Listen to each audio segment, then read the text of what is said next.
There we go. That means it's showtime when you see the beer pouring. Hello. Welcome to PT Pintcast, a podcast that saves you, physical therapists, from missing out on amazing insight, remarkable ideas, and motivational stories in the world of physical therapy. I'm Jimmy McKay. I'm your host today, broadcasting live from the Aureus Medical Studios, also known as my bedroom. Find them at aureusmedical.com, hashtag travel PT. That's at aureusmedical.com. Great show for you today. Here on Happy Hour, we talked to retired U.S. Army Lieutenant Colonel Dr. Drew Contreras, Army PT, and was the physical therapist in the White House for President Obama. We got that for you today. Before we bring him in, want to make sure you don't forget, subscribe to the show, iTunes, Spotify, Google Podcast, Deezer Radio, Stitcher, all the good spots where podcasts are heard. Now we're video casting if you're watching here on YouTube, Facebook, Twitter, at PT Pintcast on the socials. During the show, if you have a question, a comment, feel free, if you're watching us live, drop that below. Let us know what you're thinking. Let us know where you are. It's really weird when we find out this show gets to, well, it's been heard in 172 different countries. I can't name that many countries, but it's been heard in 170-something countries. Let us know where you're listening. Even if it's the replay, let us know where you're located. So feel free to interact right there. Let us hear from you. And we're going to give you updates on what shows we have coming up later on this week. If you follow us on the socials, at PT Pintcast, you will never, ever miss a free episode. Now, are you ready? Here we go. Our guest today, as I mentioned, retired U.S. Army Lieutenant Colonel Dr. Drew Contreras on the show. Let's bring him in. Drew, welcome to the program. Excited. Yeah, thanks for having me on. Want to welcome you to the show. We're doing the first round here. First question is always the hardest. We get it out of the way first. What are we drinking today? So today, felt like it was kind of a special event, so I busted out a special bottle for today. I have a Bushmills 12-year, which actually, I don't know if you can see that. So this bottle I got from David Cameron, former Prime Minister of the UK. This was given out at the last G8 summit before it became the G7, some issue with Russia thing, something. Yeah. So anyway, I felt like this was a good day to open that up. So, well, cheers to you. I'm doing Angel's Envy, which is bourbon. This was given to me by the guy down the street at the liquor store when I gave him $30 or something like that. I'm not really sure.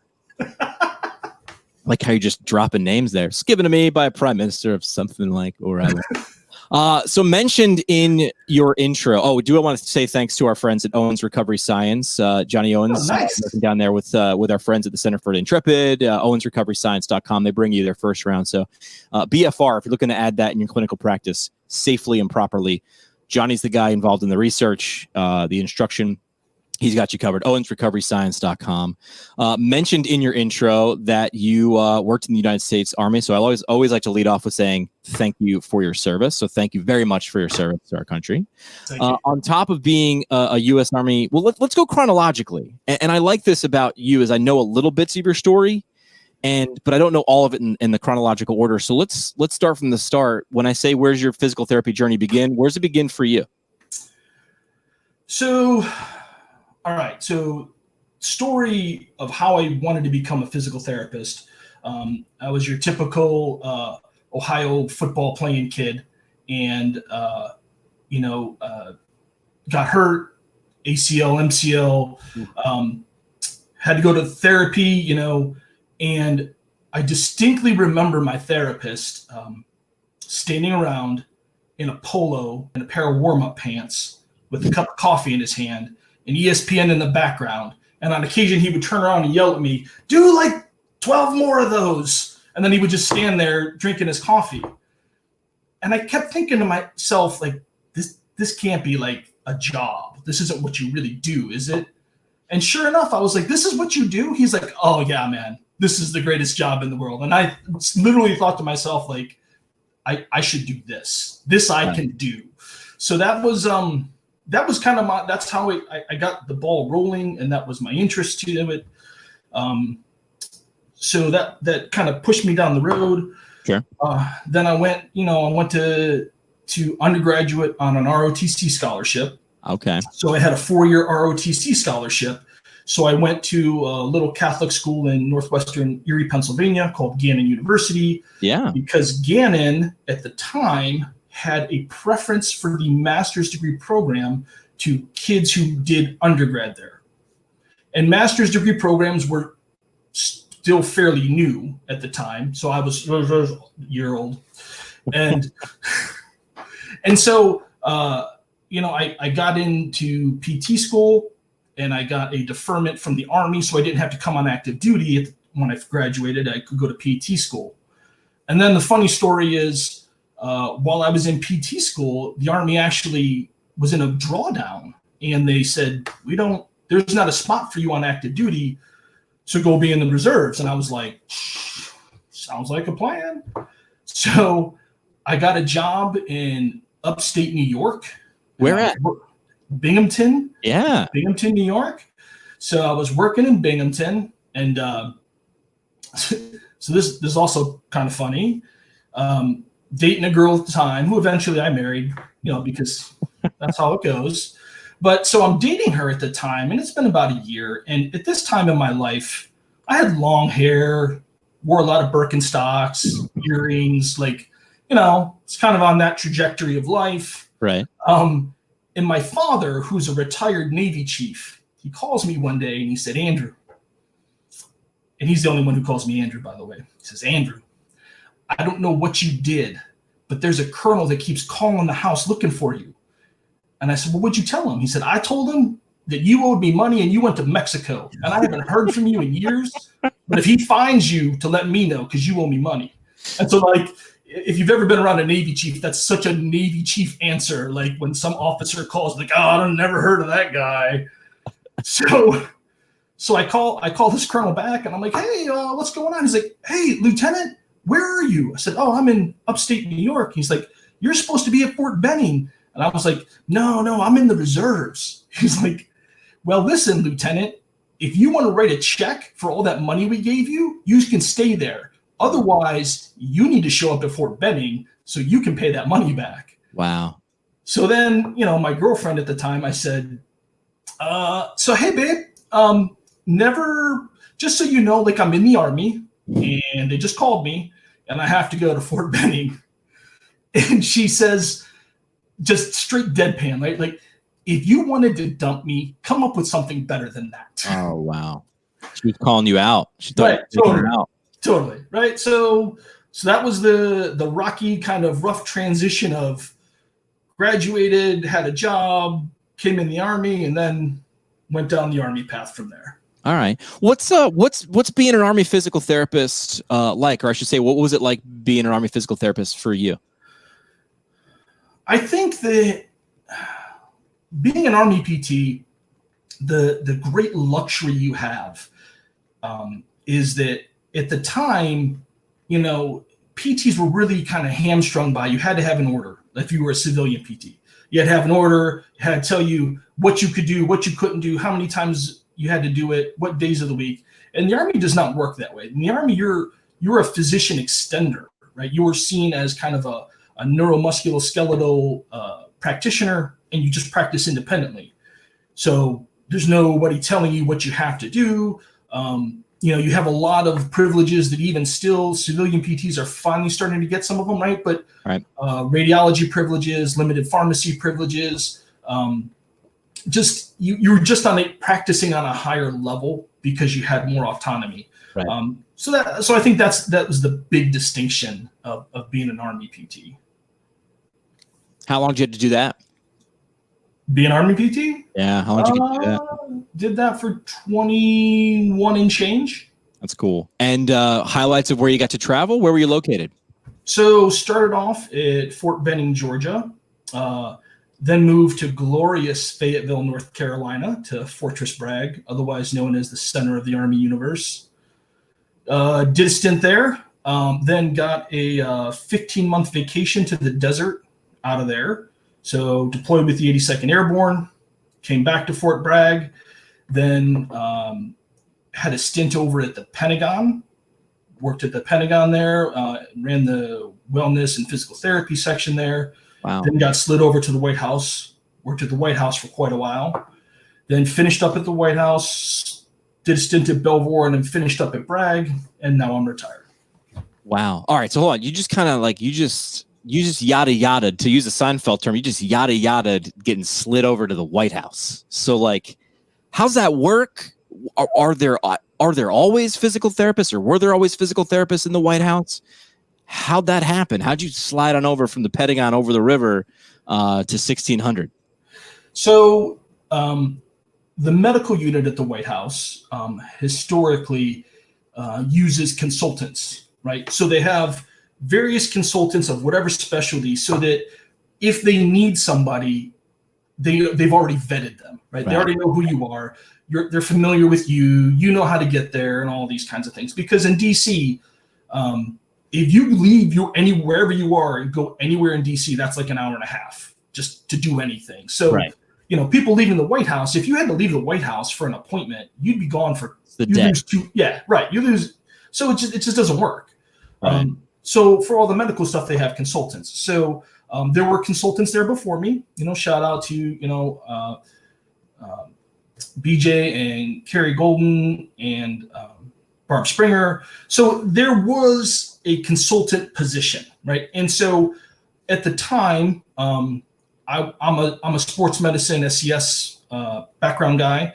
So I was over at the Pentagon, and there was a rash of injuries at the White House at the beginning of the Obama administration, mostly due to middle-aged Caucasian men thinking that they were 17 and could play basketball still. Does this have anything to do with President Obama installing a basketball court? We cannot confirm or deny that would be the reason. It depends. Right. It depends.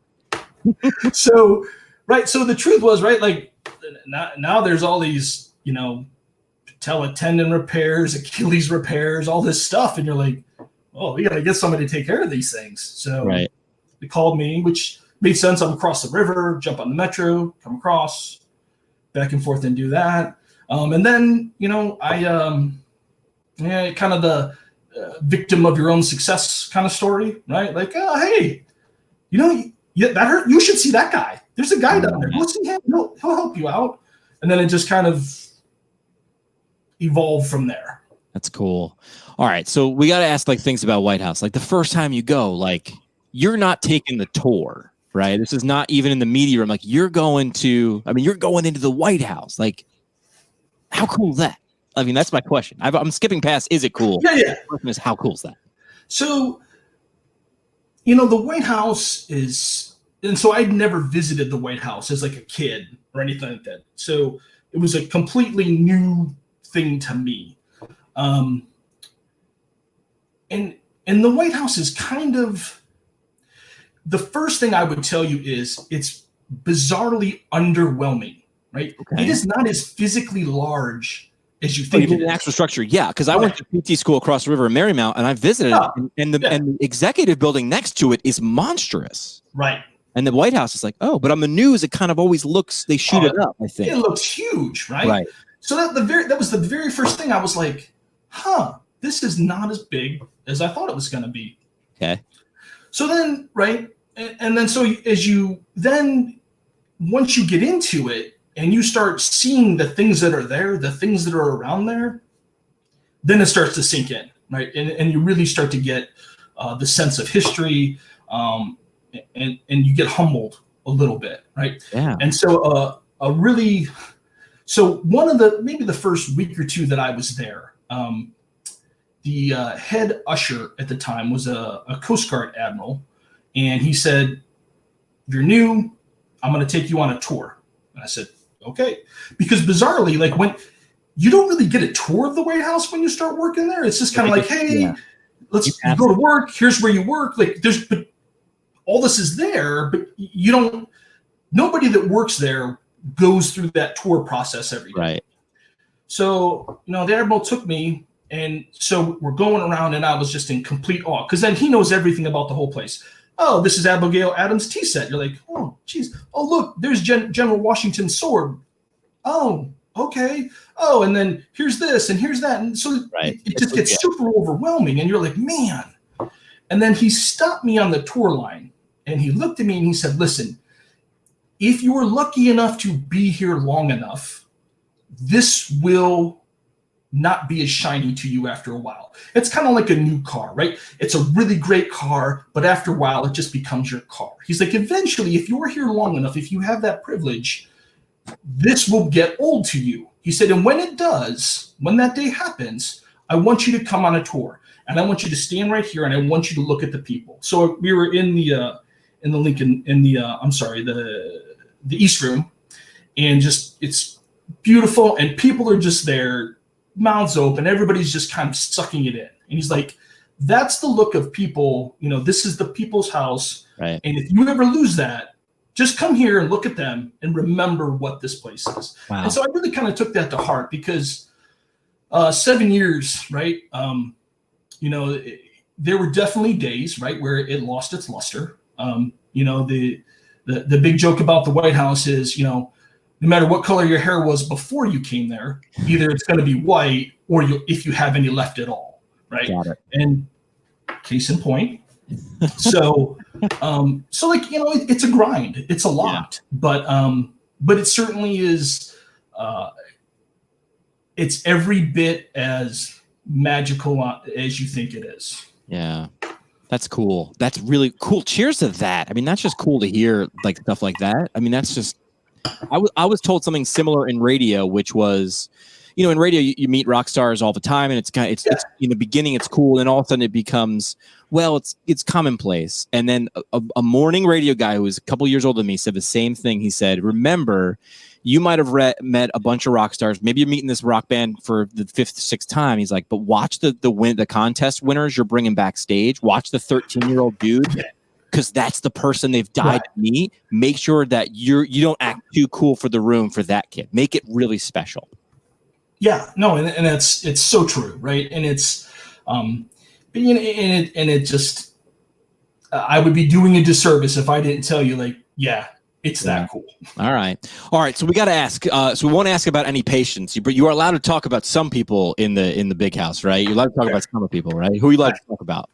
So, I mean, I can tell you, that as the physical therapist to the President of the United States, obviously, President Obama and First Lady Michelle Obama, were people that I worked with.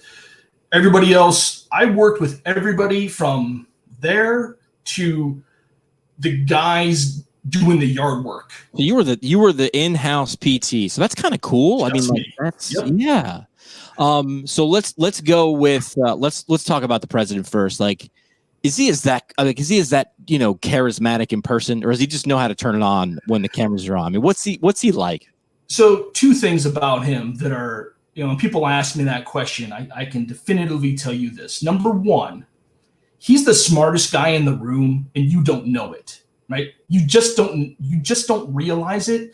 But man, he can tell you any conversations he's had, where he's been, what people said. Like, he's just one of those people that never misses a beat, and I think remembers every single thing he ever read, right? Mm-hmm. So he's that much smarter than you are, right? And I've learned that lesson the hard way once or twice. So yes, fact. Number two, the thing about him is,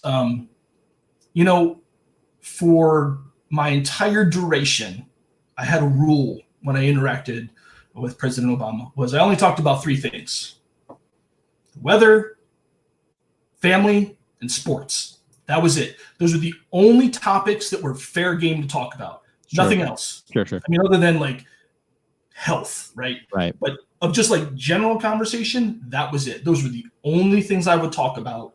And I think that that works out well, right? I think that's a good thing. But the other thing is, like, he's an absolute sports junkie, right? Like a junkie, like watching old Lakers games, watching old, Jack Nicklaus golf matches, like everything. Like, he is just he is just bring it all in. So, cool. So definitely, if you didn't know he was, if you didn't know him and you like sports and you're just sitting there having a conversation, be a super great guy to talk to.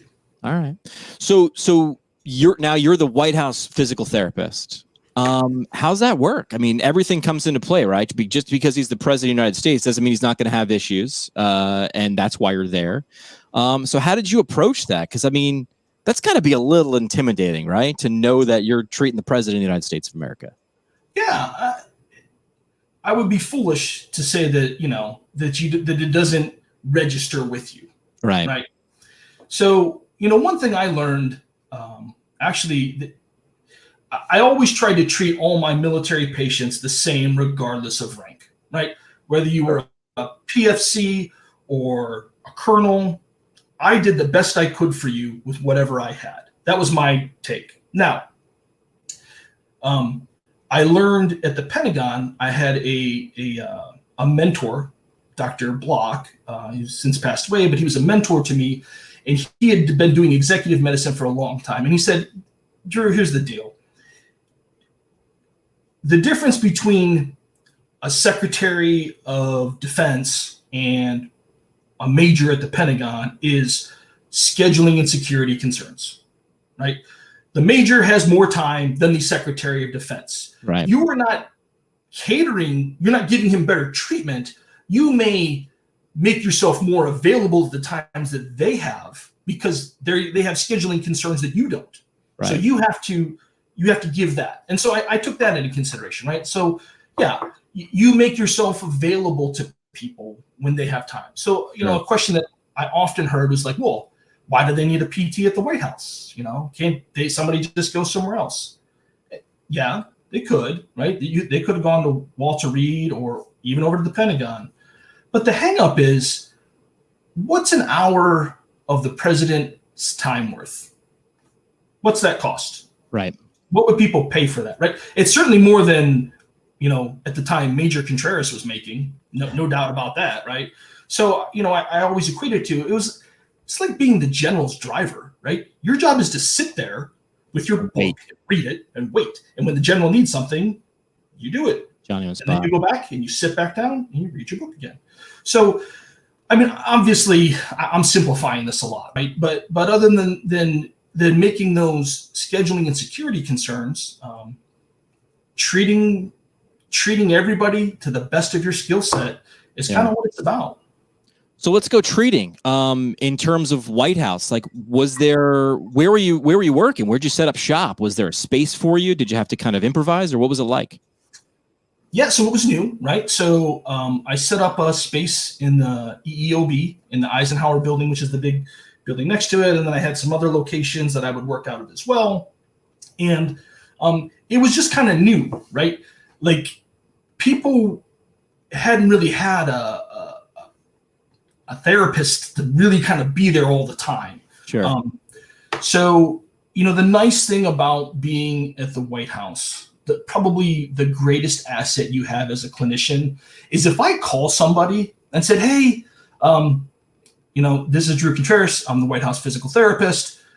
I'd like to get your opinion on this, or, what, I'm considering using this platform or whatever it is. People take your call, right? Yeah. So there was nothing that was, if I had a question, I could call somebody and I could get an answer. And right. Yeah. So that's a huge advantage as a clinician, where if I need something, I can usually get a hold of whatever it is I'm trying to do. Right. I like that.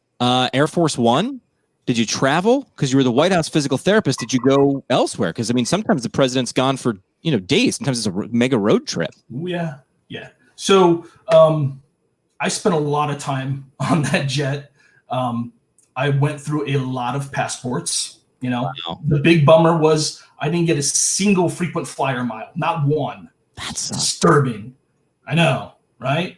I've probably circumvented the world 40 times. Wow. Right? And not a single frequent flyer mile. That's some pretty solid selfies. And we shared those. We shared one of those on Instagram. What was that one? Was that when you were like being brought in? Was that like a ceremony? It looked pretty official. I think that might have been like one of the first times, like I was like, hey, like get a picture of me in front of the jet. And it is what it is, right? Like, it's the most recognized plane in the world, without a doubt, right? Mm-hmm. And the thing that's also really interesting about Air Force One is that it's such a symbol of America, and it sounds like super like America, wave the flag, like right. But like, what you don't understand is if you were in a meeting of international heads of state, right?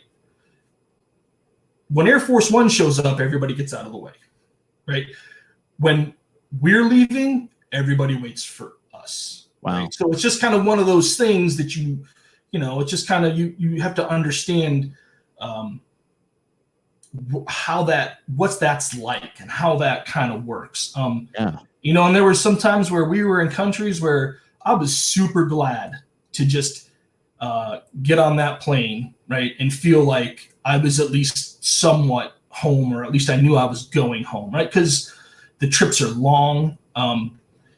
Sometimes they could be weeks in length, right? Just depending on where you're going.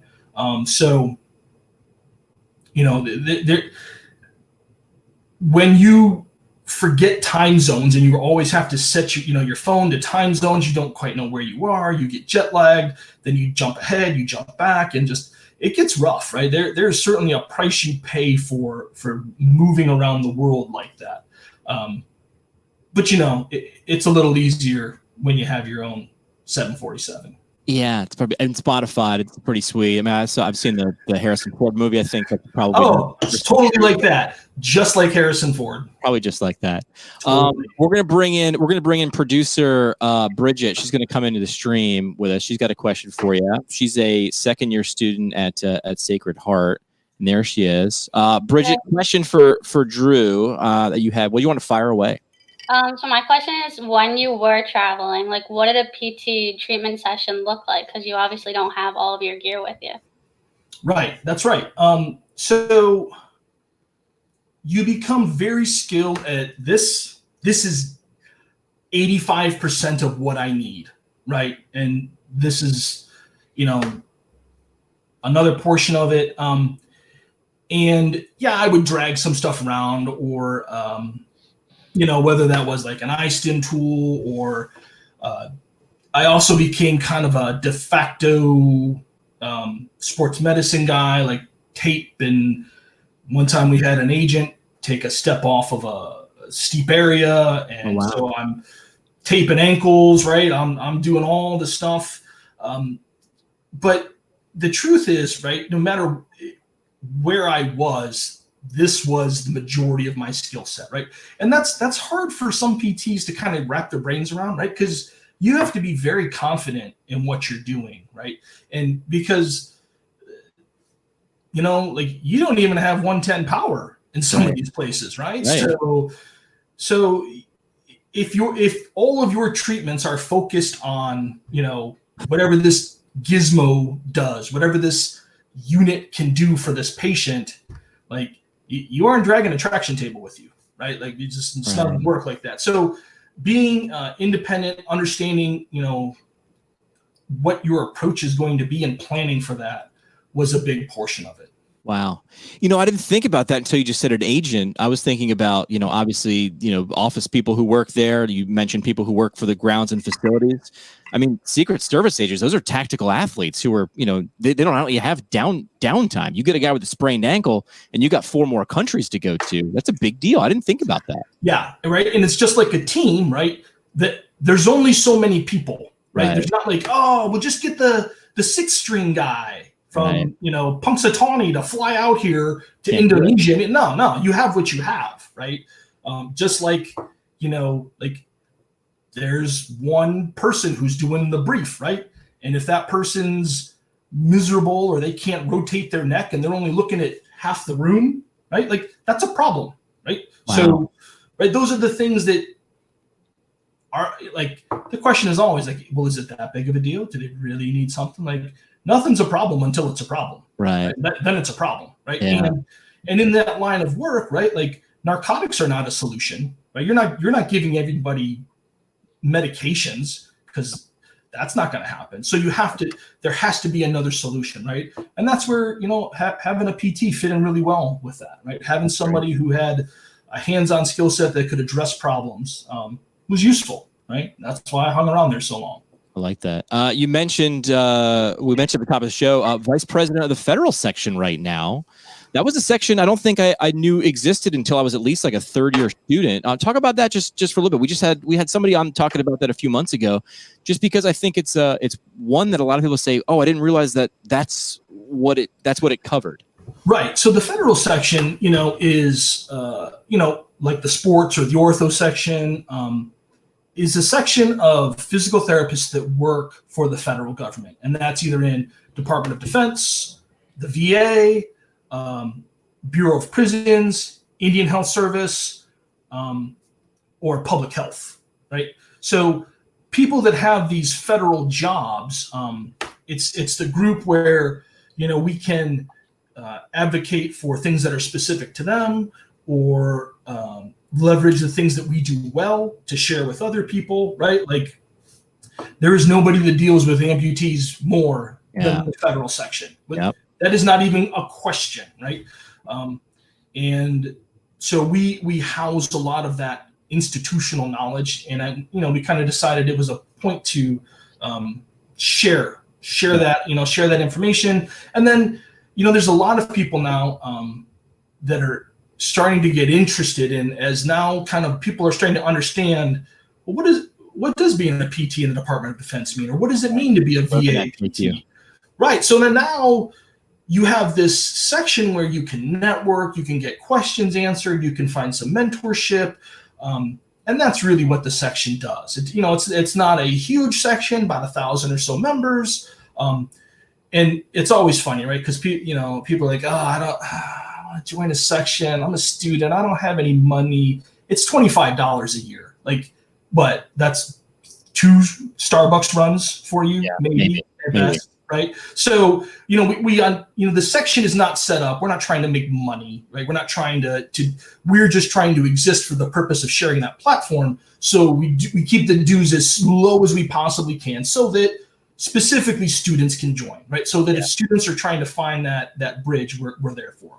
I tell people all the time, if you're going to join a section, make sure you know that the special interest groups in a section, they're no additional charge. So join all of them and just take a quick trip around all of them, because there's a lot of nuggets when you get really narrow, right? So like section, obviously narrow, but even more narrow in that federal section has got to be. And in the federal section, right, we have the amputee SIG, we have a primary care SIG, because all of us in the federal entities are doing primary care in some way, shape, or form, right? And we have a pelvic floor SIG, right? That isn't just a women's health, it's a pelvic floor SIG, because in the Department of Defense and in the VA, there's a significant number of male pelvic floor injuries, right? And so learning how to address that, so we kind of have a broader approach to that. Yeah. All right. Yeah. So, right. You have all that. I like that. All right. Drop your questions, comments below. Bridget, you've got one more. Bridget, interested, second-year PT student from Sacred Heart, interested in federal and getting more interested. What's your second question, producer Bridget? So I know you said that the White House has like a lot of medical consultants. So were you the main one that was there, or did you work with a whole medical team for the most part? So some aspects of the medical unit I can't tell you about, right? But the medical unit is there for 2 purposes. Number one, to make sure that whatever the healthcare needs are of the commander-in-chief and those people that are afforded care, to facilitate that so that it is not, it doesn't get in the way of their duties. The other thing that the medical unit does is it provides travel support, right? So, for example, depending on what country you're going to, there may be requirements for people to go there, vaccinations or whatever, right? So the medical unit facilitates the business of the United States if there are medical needs that are associated with it. So yes, there are several consultants, there are staff that are there full time. It's not a huge staff, right? But it's a very busy staff. Yeah. I like that. Bridget, thank you so for jumping on and asking that question right there. We've got some more coming in as we see that. Crystal asking the longest question in show history. Essentially, we'll just get to the end there. Thoughts about doing PT as a government contractor? She did her pre-PT observation hours at Fort Bragg. It's kind of cool, a little connection there. How about that? So, so what are some ways I can open doors to those opportunities for alignments? Okay, so I think that the number one thing you should do is find a mentor or somebody that can help facilitate that for you, right? Just find one. I don't know of anybody who would turn down somebody that was trying to do that, right? It's a small world, right? So having somebody to kind of steer you in the right direction is the first thing. Yeah. And if you don't know where to find that, go to the federal section, the federal physical therapy section. In fact, students, I think it's $8 to join. So, right. Come on. Yeah. So do that and they'll help find your way. Doing PT as a government contractor, so working as a contractor for the Department of Defense, not wearing the uniform. Right. Here's the thing, right? Like taking care of tactical athletes and people that wear the cloth of the uniform or the cloth of the nation, right? That is a privilege. And I would say that 90% of your caseload will be filled with people who just want to get better and go back and do their job, right? And so that's really enticing, right? Like, I don't know where everybody works that's listening, but, you know, I have my druthers about having a civilian practice and like just dealing with people that whatever their situation is, where I've had the luxury of having people that are almost entirely solely focused on getting better so that they can get back to their units, get back to doing the things that they do. Driven. Right. And so I think that that's, if you're interested in that, that's the right gig for you, right? Like Doing that. as a contractor is a great opportunity. Wearing the uniform is not for everybody. Yeah, I like that. Drop your questions and comments below. We got one more from Zach. He's asking about more future. Being the VP of the federal section, having a career in it. I'm sure things change, but where do you see things going? Drew's looking for something in the future of PTs in government, the military. So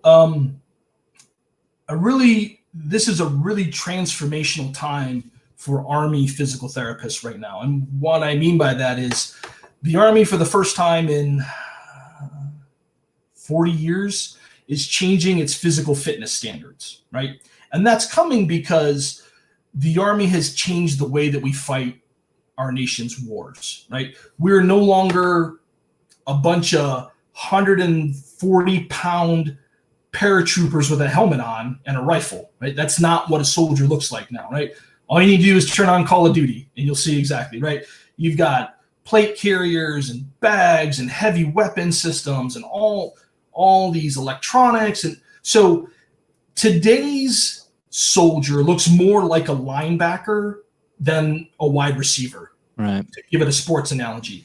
And so when you realize that, right, we need to make sure that today's soldiers can move, handle the loads, can get to the fight, and then win the fight once they get there. Right. And so the way that we evaluate fitness and functionality changes because of those requirements. And so they finally have changed what's called the ACFT. So the physical fitness requirements have changed. And while they've changed that, what they've done is, so myself, I was the first physical therapist to deploy with the 82nd Airborne back in 2006.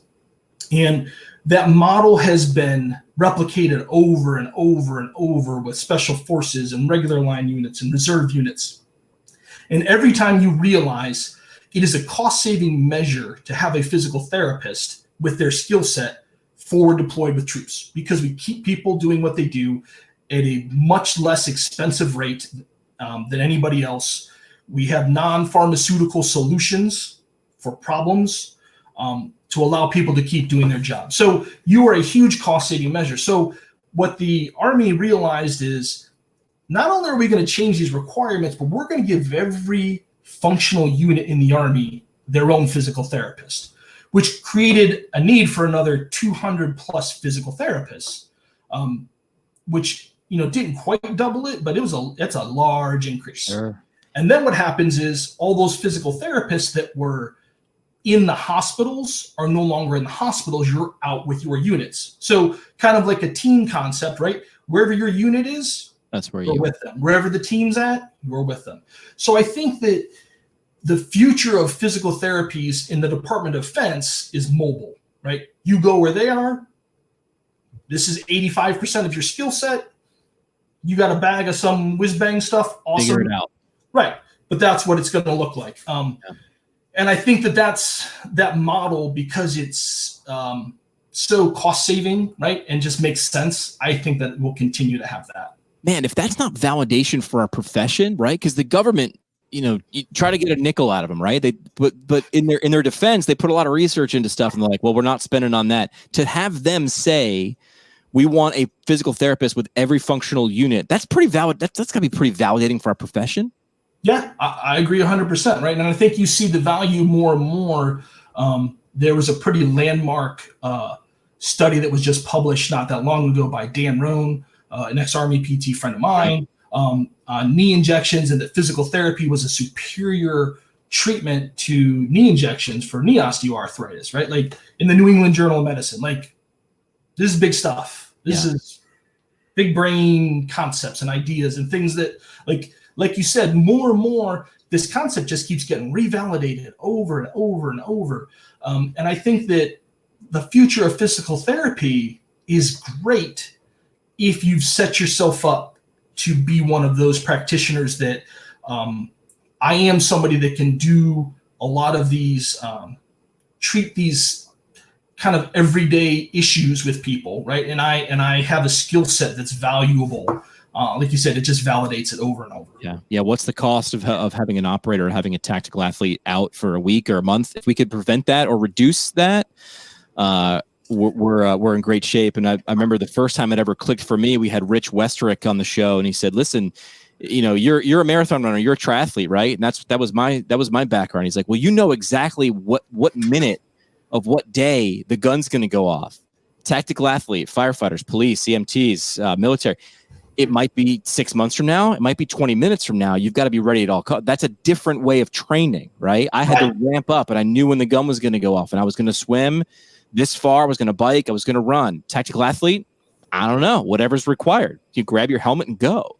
So it was definitely unique the first time I heard people speak about tactical athletes and how training and treating those people were vastly different. I like that a lot. We're going to bring producer Bridget back into the show. We're going to do the flight. We want to make sure people know what's coming up. We'll give Drew a chance to take a drink, man. So producer Bridget, shows that are coming up later this week and things people might have missed. What do we got? All right. So tomorrow we have Jamie Schreier at 5 to talk about targeting your audience. Private practice. You're looking to boost your referrals. Jamie's got you covered. What else? And then we have Nick Housley going over tele-rehab robotics. Yeah, I'm a dude. I like toys. You say there's robots. I'm like, yeah, let's do that. So he works for Modus Nova. We're going to talk to him coming up too. What's later this week? Eddie Ernest at 5 on Thursday to go over PTAs as serving as healthcare leaders. He's got a cool background, does a lot of vestibular stuff, but as a PTA, a lot of leadership. So we want to get some PTAs on the show to show them off too. And what else in the future? And then Sarah Cruiser and Mark Sielek at 6 on Thursday to go over the PT Health Study. PT Health Studies with Mike Eisenhart out of New Jersey. They're doing some wearable technology, population health stuff. If you know who Mike Eisenhart is, very population health, forward thinking, but also practical, like being able to bring it in. So that's what's in the future. What do we have in the past? Recent, we had Michael Cromartie was on the show. Diversity, equity, inclusion. You can look back at that. What else? We had Leslie Walkie with the creating content. Yeah, oncology physical therapist, and how she makes those cool videos. All right. Well, that's why we tell people to subscribe so they don't miss a show. Bridget, thank you for giving us the update. We call it the flight. Get it? It's a flight of beers, and it's like we're giving you a sample. We're so witty. That's all we got. All right, Drew. So we kind of talked about your background, right? And we talked about like what you did treating. I want to talk about things that you learned, right? Let's give the audience some tactical things or wisdom nuggets. First, sounds pretty prophetic, which is be where you're supposed to be. What's that mean to you? I think so. As a PT, right, and kind of as a professional, right, there is nothing more just that drives me crazy than people who don't show up to where they're supposed to be when they're supposed to be there, right? Okay. And I think that immediately gives the feedback that, number one, whoever it is you're working with, that their time's not important, right? That's a bad place to start off with. Number two, it shows that you can't manage your own time, right? Which does not bode well for you. And if you can't manage that basic thing, I think that there will be several other things that will just kind of domino off of that, right? So I think that's just a tenet that you just need to be cognizant of and make sure that is part of how you operate. So this is literal. You mean like literally be where you're supposed to be? I thought we were going to go like philosophical, like make sure you are where you know. Not that deep. No. Like meditate. No. And so what I mean, but and yes, philosophically, like if you're in a meeting, be at the meeting. Right? If you're in a treatment session with a patient, be there. Don't be somewhere else. And likewise, right? One of the hardest things I had to learn in being a military PT is there are some aspects of my job that should not come home with me. They should stay there. And so when I'm home with my wife and my kids, I need to be there with them, right? That's where I need to be, not still at work or still focused or fixated or trying to problem solve something else, right? Right. You need to be there. And I think that's something that people don't hear enough of, right? You need to be there. Friend of the show, Sky Donovan, agreeing with love the one you're with, right? That's you get the line right there. Love the one you're with. Like it.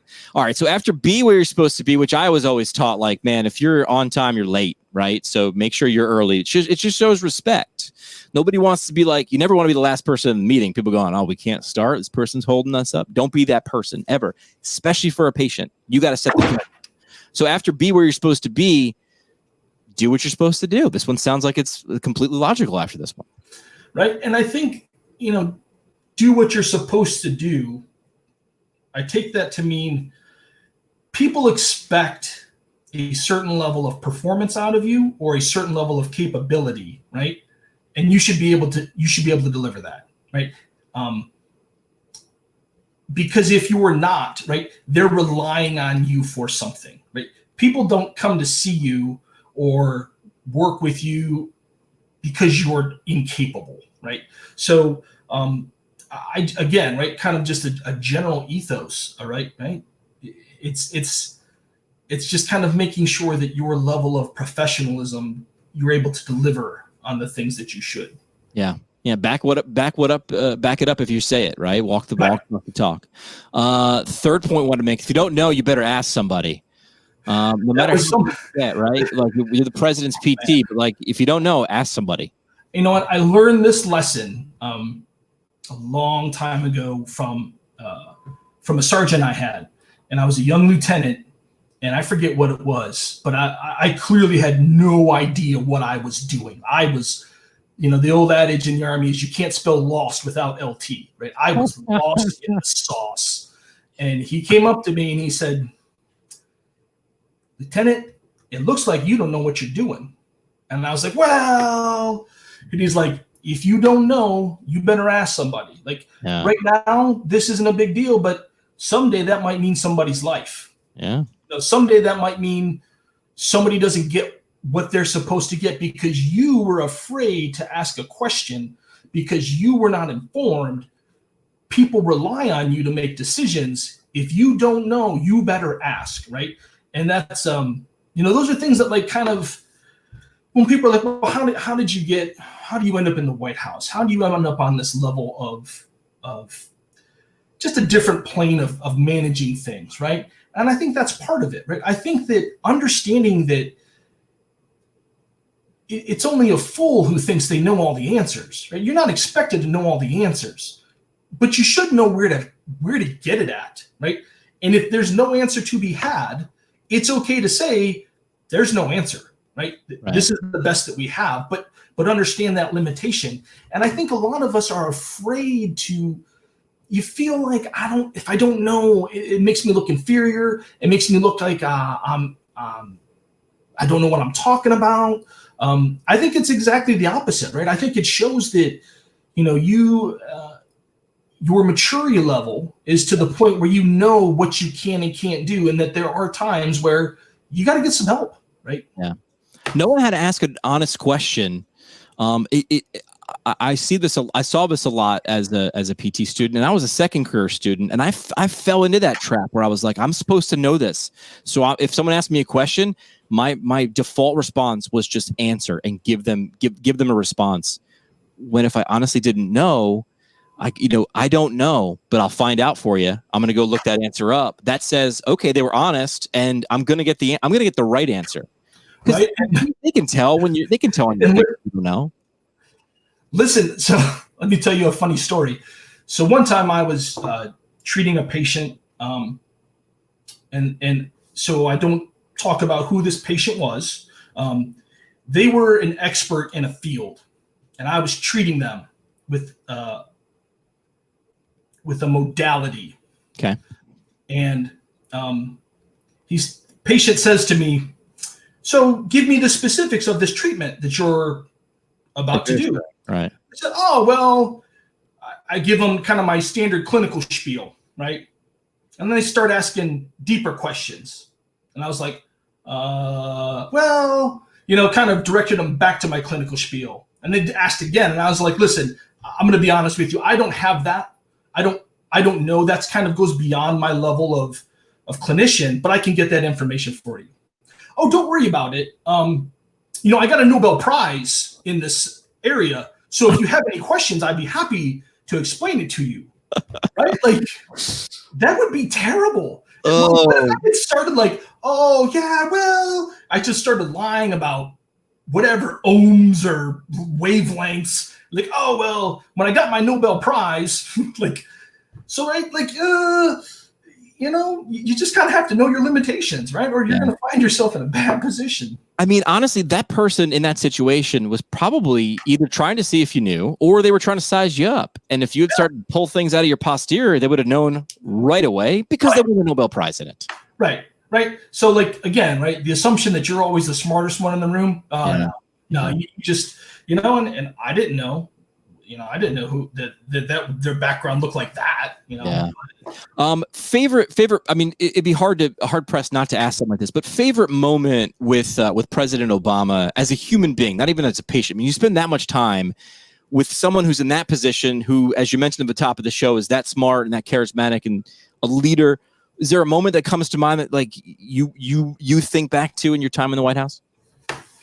As far as like between like of him. Or like between you two, an interaction between, you get to spend time with that guy for that long in 7 years. Like, is there a funny story? Is there something that sums up like kind of your relationship with him? So the very first time I meet him, like first time, like straight off the bat. So, I'm there, got my suit on. He comes in, he's talking to the doc. Blah, blah, blah. Oh, hey, this is Drew. He's going to work with you today. Blah, blah, blah. And he's like, all right. He's like, come on, Drew. Come with me. And so I get into the presidential elevator. And the elevator is only for the first family. Nobody else goes in the elevator, right? So it's super weird. Like, I'm like, oh, can I go in? Like, right. We do. And he's like, get in the freaking elevator, man. So we get in the elevator, and for those people who don't know, President Obama's from Hawaii, right? And so I get in the elevator, he goes, hey, bro, what part of the island are you from? And I was like, excuse me? The island. What part of the island are you from? I said, I'm not from an island, I'm from Cleveland. He was like, Cleveland? Like Cleveland? I was like, yeah. He's like, oh, I just assumed you were Hawaiian. Or I said, well, I'm Pacific Islander descent, but I'm from Cleveland. He goes, Cleveland. Too bad about LeBron. And I was like, That's what? cold. Like, Cold. you just, like, I just met you and you went there? Yeah. And like, so immediately I was like, Bears, Bulls, like, we're going to do this? Right. And he was like, oh, I was like, and you're a White Sox fan? Like, come on. Yeah. I mean, he's pushing. Yeah, right. And I think that kind of sums him up, right? Like, you know, he certainly wants to get to know you, Right. But also at the same time, like, you kind of recognize, like, he's a little bit of a kind of poke at you a little bit. Right. And obviously we had lots of other interactions and conversations over to this day, right? But that just kind of sums up kind of, I think how our relationship started off and stayed ever since. That's great. Overall good experience, 7 years well spent. I don't want to assume. Yeah, I mean, listen, it's always hard to kind of encapsulate it, right? Because so many things happened. There were so many moments in my life, personally and professionally, that happened over that time that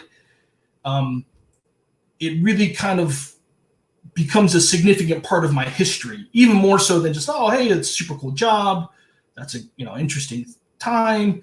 It just kind of folds into my character now, right? And now it's a part of the story of me. Sure. And yeah, look, there were some rough days. There were some days that were not good. There were some times where, as a clinician in that environment, you have to be very cognizant of the things that are happening in the world. Sure. There was a moment at one time where a patient was making a comment to me and asked me my opinion on a political thing at the moment. And look, if you are on active duty, you are not a political person, right? My job was, hey, listen, I fix broke people. Great. You need some tips on how to improve, your hamstring length. Let's have that conversation. Right. You don't want to hear my opinion on any political things, right? There were several things where I happened to be in the room, as Hamilton would say, I was in the room where it happened. Yeah. Right? But that is not a conversation that I am privy to or a part of, right? Sure. So that's a part of it. But the other thing that is for my children, right? They were growing as they were getting older. I just worked at the White House. That was just normal, right? Like that was what the life was. In fact, my son, because I didn't wear a uniform for so long, he was like, 5, 6, 7, like he didn't even realize I was in the Army. Like, He didn't even know. He was like, what? No, you work at the White House. Like, nah, man, like I'm in the Army. Right.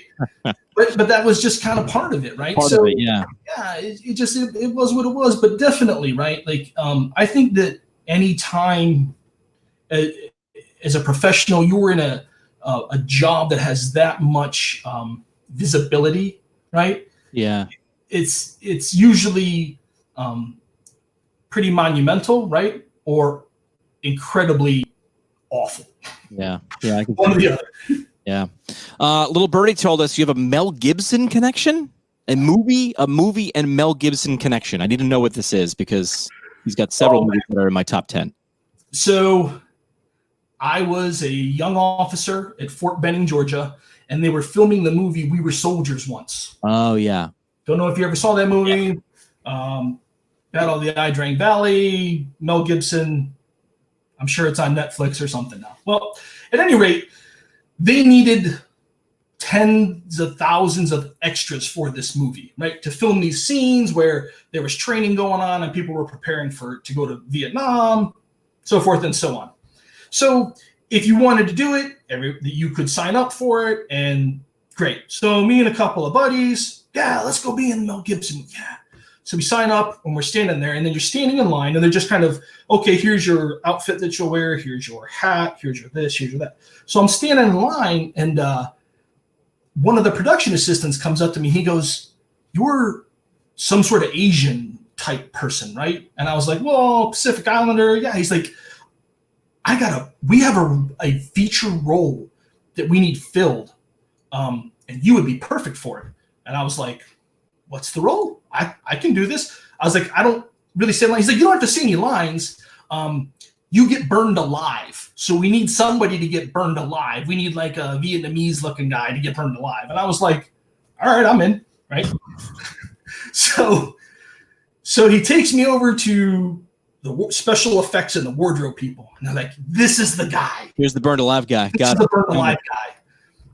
And the guy looks at me and he goes, are you Vietnamese? I said, no, I'm more Pacific Islander. And he's like, did you look at this guy? Like, he's like, how big are you? He's like, there are no Vietnamese people in 1968 that are 5'11", 240 pounds. None. This guy is not going to be the burn guy. He was not the expert. Right. So I was like, oh, man, there it goes. There went my feature role. But were you in the background at least? Oh, yeah, definitely in the background. And in fact, in the evening night scene, Mel Gibson went to smoke a cigarette, did not have a light. I had it. You? Wow, I'm meant to rewatch that. That was a good movie. I like that. Yeah. So, that was my claim to fame prior to I like it. job. Yeah. Do you have an Obama impersonation? Do you have an accent? He's pretty iconic with the way he speaks, his timing. Do you have anything? You were around him that much?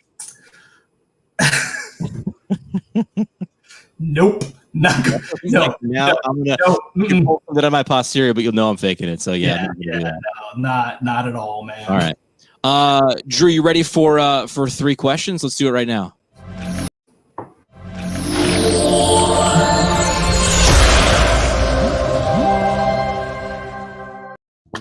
Three questions brought to you by our friends at Aureus Medical Staffing. It's AUREUSmedical.com. You can see their logo up in there in the corner above Drew's head. Travel PT is still a thing, especially areas in need. Your essential workers, PTs, PTAs around the country, all settings.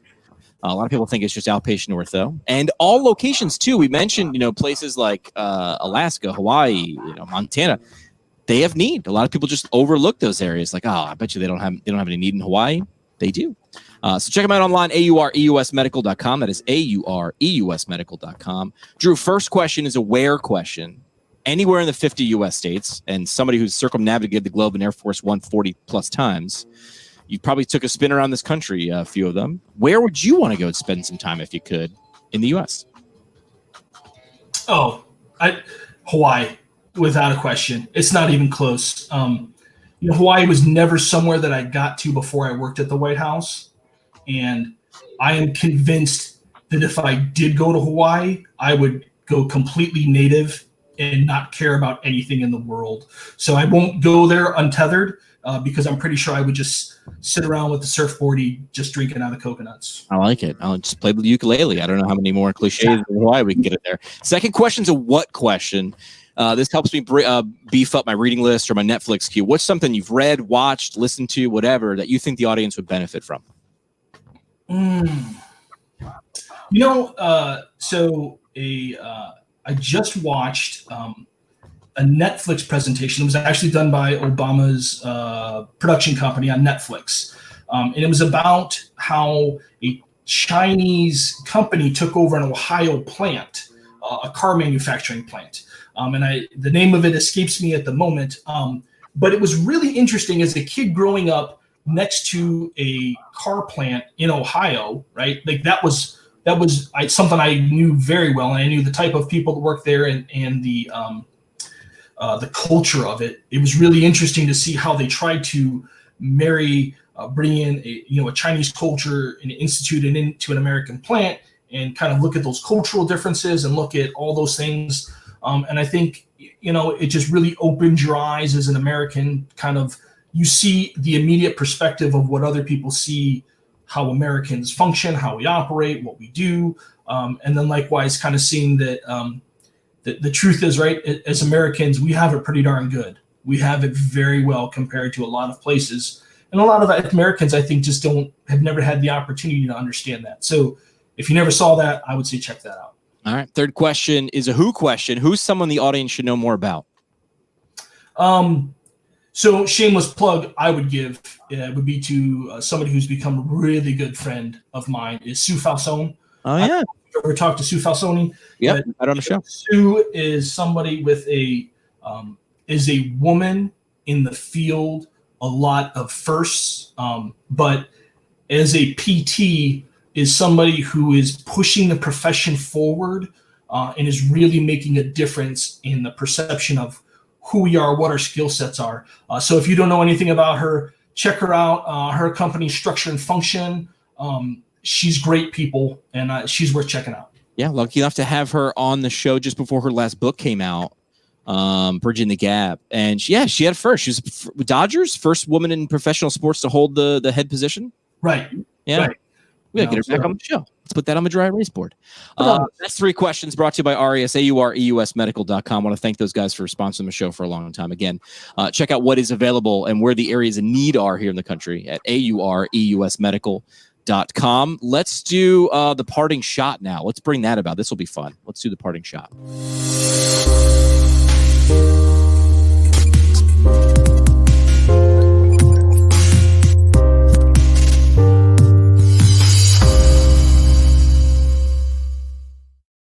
Got all video effecty there. Thanks to the Academy of Orthopedic Physical Therapy for sponsoring the parting shot. Find them online at orthopt.org.